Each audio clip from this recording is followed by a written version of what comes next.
De quoi allons-nous parler dans cette vidéo? Ça va être une petite vidéo simple, courte. J'ai une page Facebook maintenant, un compte Facebook, intitulé comme ceci.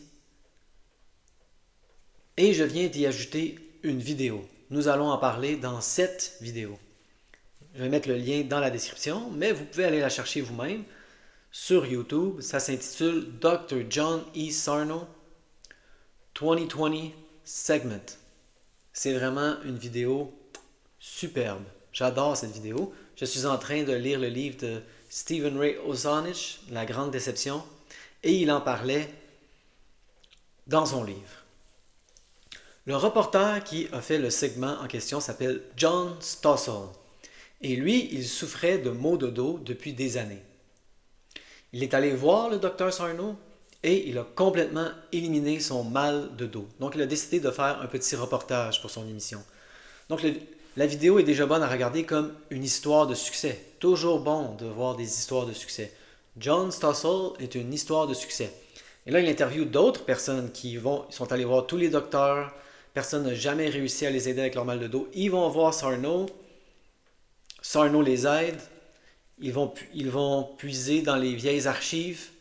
Ils appellent les gens. Est-ce que tu vas toujours bien? Oui? Ah, wow, ça fonctionne. Fantastique. Donc, la vidéo est bonne à regarder sous cet angle. C'est une histoire de succès, plus qu'une, c'est des histoires de succès. Donc ça, c'est excellent.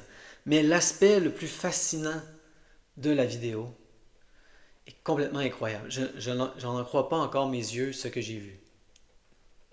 Je n'y crois pas.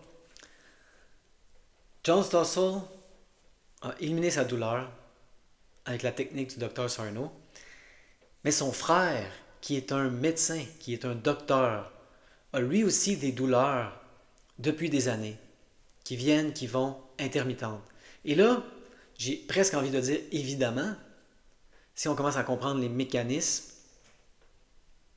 du TMS, du STM, du syndrome de tension musculaire, durant le reportage, son mal de cou, ses maux de cou reviennent. Et là, on voit John parler à son frère, Tom, le docteur, et il lui dit, tu ne veux pas essayer le traitement de Sarno? Il dit non, non, ça ne peut pas être aussi simple. Mais pourquoi tu ne veux pas essayer? Il dit, il y a plein de choses ridicules que je ne vais jamais essayer. Oui, mais ça fonctionne. Il dit non, non, ça ne peut pas être aussi simple. Et là, on le voit dans une espèce de bidule complètement ridicule. Une espèce d'engin avec des cordes qui tient son cou comme ça. Et ils nous disent qu'il passe des fois plus de 40 minutes. Il est comme ça, là. Son frère lui dit, tu veux pas même pas essayer la technique de Sarno? Non. Ça ne peut pas être aussi simple. Il dit, mais tu vois bien, ça marche pour moi. Ça a marché. Non, ça ne peut pas être aussi simple. Est-ce qu'il faut rire de la douleur des gens? Jamais. On ne rit jamais de la douleur des gens. Ça serait peut-être drôle si ce n'était pas aussi triste. Je ne sais pas. Mais en même temps, c'est un peu de sa faute, on pourrait dire. Il ne veut même pas essayer. S'il avait essayé et que ça n'avait pas fonctionné, moi je lui dirais persévère. Persévère. Nous allons parler de plus en plus de Ozanich. Lui, ça lui a pris 15 mois. Plus d'un an pour éliminer sa douleur. C'était un cas intense.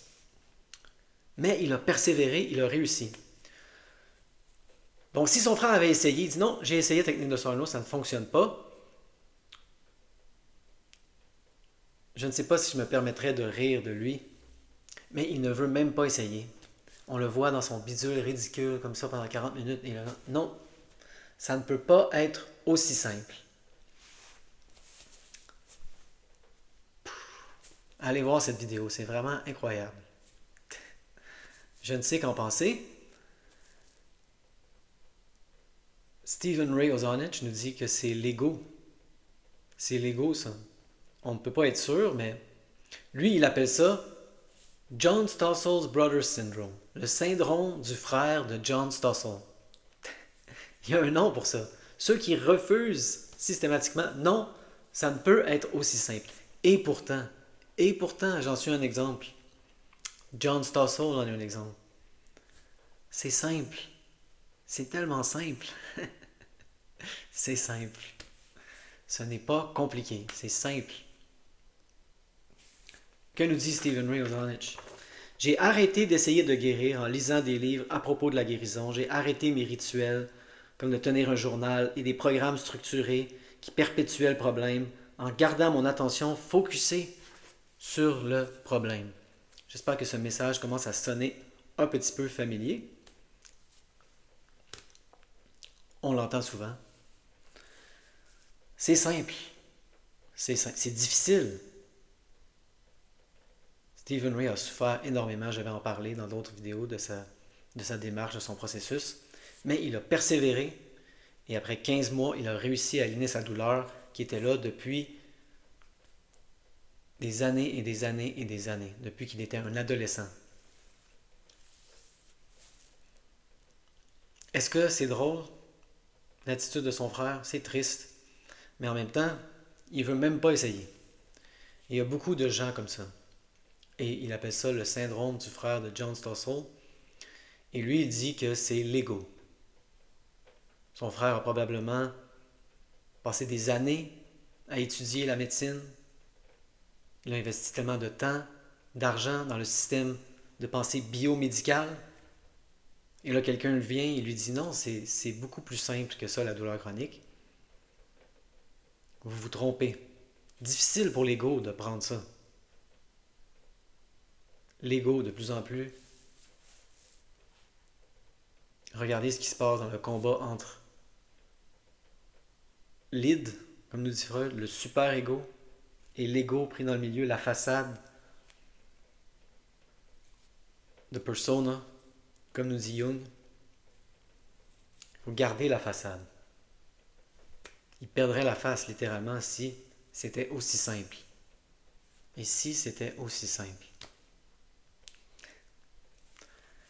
Donc, allez regarder cette vidéo formidable, parce que c'est une histoire de succès, mais aussi parce que vous allez peut-être vous gratter le crâne comme ça va être toute une expérience, je vous le promets. Vous pouvez mettre les sous-titres. Quelqu'un m'a dit, je n'ai pas réussi à activer les sous-titres, j'ai vérifié. On appuie sur CC, on met traduction automatique, et là, traduire automatiquement, et on met français. Vous allez avoir accès à cette vidéo superbe qui est en fait 4 histoires de succès en une, et qui nous montre un syndrome absolument fascinant, le syndrome de John Stossel's brother, qui refuse d'essayer. Ça ne peut pas être aussi simple. C'est très complexe.